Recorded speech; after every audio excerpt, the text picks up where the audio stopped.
और फ्रेंड्स, आज की इस वीडियो में हम आपको बताएंगे कि आप किस तरह से जो एयर कंडीशनर है, अगर उसमें नॉर्मली फॉल्ट आता है तो आप उसको कैसे ट्रेस कर सकते हैं। और बहुत से मेरे दोस्तों ने ये कमेंट किया कि हमें बताएं कि हम जो एयर कंडीशन है उसको टेस्ट कैसे कर सकते हैं, कहाँ से हम स्टार्ट ले सकते हैं। तो देखें, इसमें कुछ सिचुएशंस होती हैं, तो उन सिचुएशन के मुताबिक आपने काम करना होता है।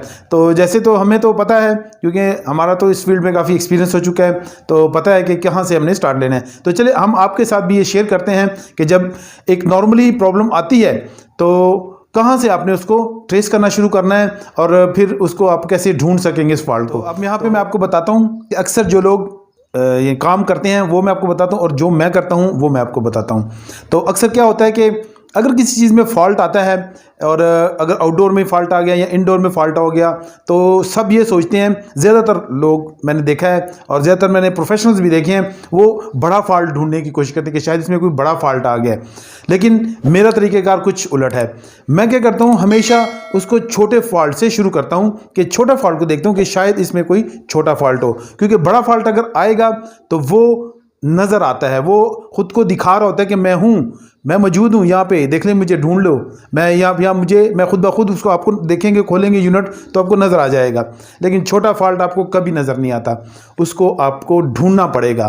तो ढूंढने के लिए हमेशा छोटे पॉइंट्स को जहन में रखें, जहन तैयार करें कि इसमें कोई छोटा फॉल्ट हो सकता है, तो फिर आप उसको आसानी से फाइंड कर सकते हैं। और बड़ा फॉल्ट जो होता है वो तो नज़र आ जाता है जल्दी से।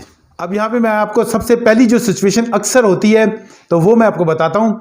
तो पहले अक्सर सिचुएशन ये हो जाती है कि जो यूनिट है वो दीवार पे इस तरह माउंट होता है जिस तरह कि हमारा है, और यूनिट जो है वो बिल्कुल काम नहीं कर रहा होता, यानी कि उसमें हम वायर लगा रहे होते हैं, ये सॉकेट लगा रहे होते हैं, इसके स्विच को भी ऑन कर रहे होते हैं, लेकिन यूनिट काम नहीं करता है। तो उसके लिए डायरेक्टली यूनिट को खोलने की ज़रूरत नहीं है। सबसे पहले जो चेक किया जाता है उसकी पावर सप्लाई को चेक किया जाता है कि उसमें इलेक्ट्रिक मौजूद है कि नहीं। तो इलेक्ट्रिक कहाँ से आती है, तो इलेक्ट्रिक देखिए हमारे यहाँ तो एमसीबी या मेन सप्लाई बोर्ड जो है वहाँ से आता है, और यहाँ फिर आके तो इस सॉकेट में आती है। तो देखें, इसका जो पावर प्लग है वो हम बाहर निकाल लेंगे, और इसके साथ हम इलेक्ट्रिक चेक करेंगे कि क्या इसमें 230 वोल्ट मौजूद हैं। और आप देखें, हम इसको यहाँ से खोल लेंगे और निकाल के, और इसकी जो पावर सप्लाई है वो चेक करेंगे कि क्या सॉकेट में पावर सप्लाई आ रही है कि नहीं आ रही। 200 यानी कि 240 तक आ रही है जी। तो 240 वोल्ट्स यहाँ पे आ रहे हैं। इसका मतलब ये हुआ कि अब हमें यहाँ पे हमने चेक कर लिया, तो इससे आगे हमने अभी क्या करना है जी। तो फिर हमने चेक करना है जी इस वायर को कि क्या वायर तो कहीं से जल नहीं गई है, और यूनिट की जो कनेक्टर्स हैं वहाँ तक इलेक्ट्रिक हमारी पहुँच रही है कि नहीं पहुँच रही। और इसके बाद देखें, इस यूनिट के इस कवर को उठा लेंगे तो इसके नीचे देखें, यहाँ पे कनेक्टर्स हैं, आपको नज़र आ रहे हैं, ये पूरा पैनल है इसके नीचे, और पीसीबी बोर्ड होगा इसके नीचे। तो यहाँ पे हम देखेंगे कि क्या क्या चीज़ें ख़राब हो सकती हैं। अब यहाँ पे देखें, हमारे पास जी एक और यूनिट मौजूद है, और इसका जो इंडोर का कवर है वो ऑलरेडी खुला हुआ है। तो देखें, ऐसे मुख्तलिफ शक्ल्स में होते हैं, कुछ ब्लैक होते हैं, कुछ में वाइट होता है। तो हर कंपनी अपने हिसाब से जो है वो लगाती है, और कुछ पे ये बिल्कुल साफ साफ नज़र आ रहा होता है। लेकिन यहाँ पे देखें, प्लास्टिक का ही ये इसके ऊपर लिखा गया है, जो कि 1N और L की सूरत में आपको नज़र आ रहा होगा। तो LN पे हमें इलेक्ट्रिक मिलनी चाहिए। तो यहाँ पे अगर इलेक्ट्रिक आ रही है तो इसका मतलब फिर हुआ कि जो फॉल्ट है वो पीसीबीज के अंदर चला गया है। और पीसीबी में क्या फॉल्ट फिर हो सकता है, वो हम सबसे पहले जो छोटा फॉल्ट है वो ढूंढेंगे। अब यहाँ पे देखें जी, हमारे पास एक पीसीबी है इंडोर का। तो इंडोर में अक्सर इसी तरह की सिचुएशन होती है, तो सब में तकरीबन सेम होती है। थोड़ा बहुत डिफरेंट अगर हो तो मैं कुछ कह नहीं सकता, लेकिन होता ऐसे ही है। तो देखें, जो पीसीबी है इसके अंदर एक फ्यूज़ लगा हुआ है 3.15 एम्प्स का, आपको नज़र आ रहा होगा। तो अगर ये जल जाएगा तो जो है वो पीसीबी ऑन ही नहीं होगा और कुछ भी नहीं काम करेगा। लेकिन यहाँ पर भी एक और सिचुएशन मौजूद है कि अगर अक्सर इसमें जो सेफ्टी प्रोटेक्शंस लगी होती हैं, तो अक्सर मैं अपनी वीडियोस में कहता रहता हूँ। तो देखें, यहाँ पे एक ZNR लगी हुई है, जो कि है जी zinc oxide non linear resistor है, यानी कि ये डिपेंडेंट होती है जी वोल्टेजेस पे। अगर यहाँ पे वोल्टेजेस आ रहे हैं और 250 वोल्ट तक मैक्सिमम ये बर्दाश्त करने की कुव्वत रखती है।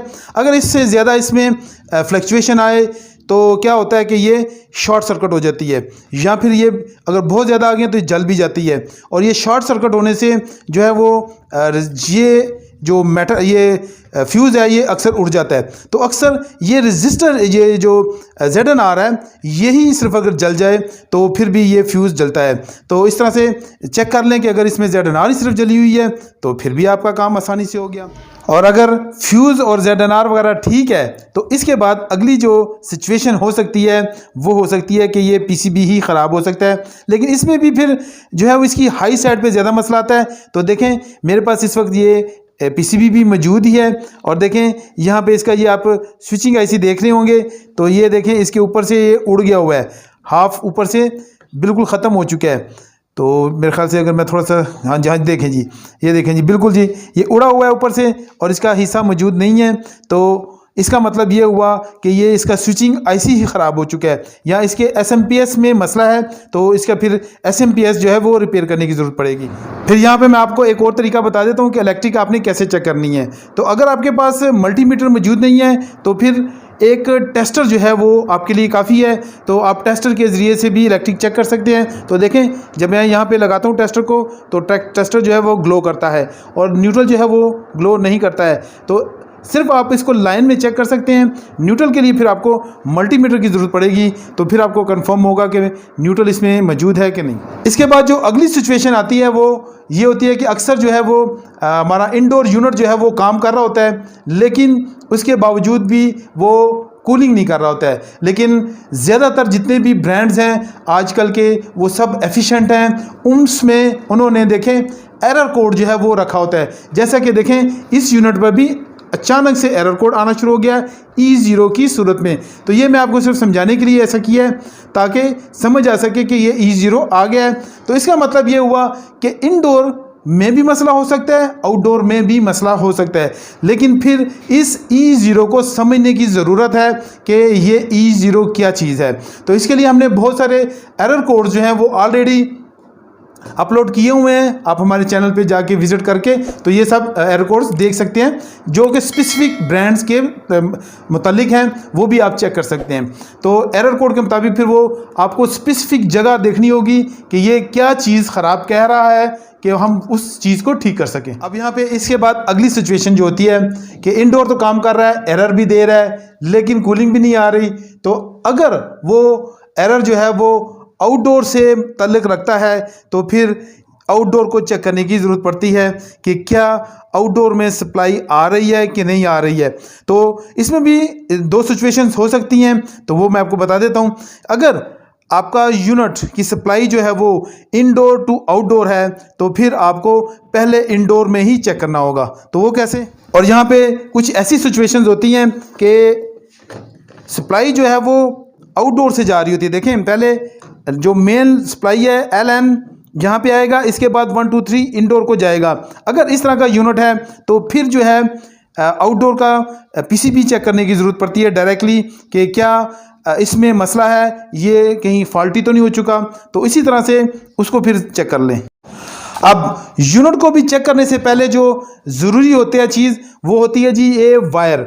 अगर वायर कहीं से कट जाती है, टूट जाती है या फिर जल जाती है तो ये सिचुएशन आ सकती है कि यूनिट काम ना करे। लेकिन वो भी फिर डिपेंड करेगा कि एरर कोड क्या आ रहा है, उसके मुताबिक काम करना होगा। अब यहाँ पे मैं आपको एक और सिचुएशन बताता हूँ, तो वो होती है जी आउटडोर की। तो आउटडोर में भी PCB लगा होता है, ज़्यादातर जितने भी इन्वर्टर्स हैं वो PCB के बगैर नहीं होते चलते। तो यहाँ पर भी जो मेन जो होता है ज़्यादा जो छोटा फॉल्ट होगा वो फ्यूज़ होगा या ZNR वगैरह ख़राब होगी। तो अगर ये चीज़ ख़राब है तो फिर तो आपका यूनिट जल्दी ठीक हो जाएगा। अगर यूनिट यानी कि PCB जो है वो चल रहा है और जो है वो फिर भी काम नहीं कर रहा तो फिर उसके लिए जो अक्सर दोस्त मेरे नहीं जानते हैं उनको मैं इनकी इन्फॉर्मेशन में इजाफा करता हूं कि इनके अंदर भी जो है एरर कोड मौजूद होता है। और वो देखें एरर कोड इन जो ये LED लाइट्स हैं तो ये ब्लिंक कर रही होती हैं। तो इनसे भी हमें पता चल जाता है कि आउटडोर में क्या फ़ॉल्ट आ रहा है, क्या वाकई जो इंडोर हमें कह रहा है वो फॉल्ट यहाँ पे मौजूद भी है कि नहीं है।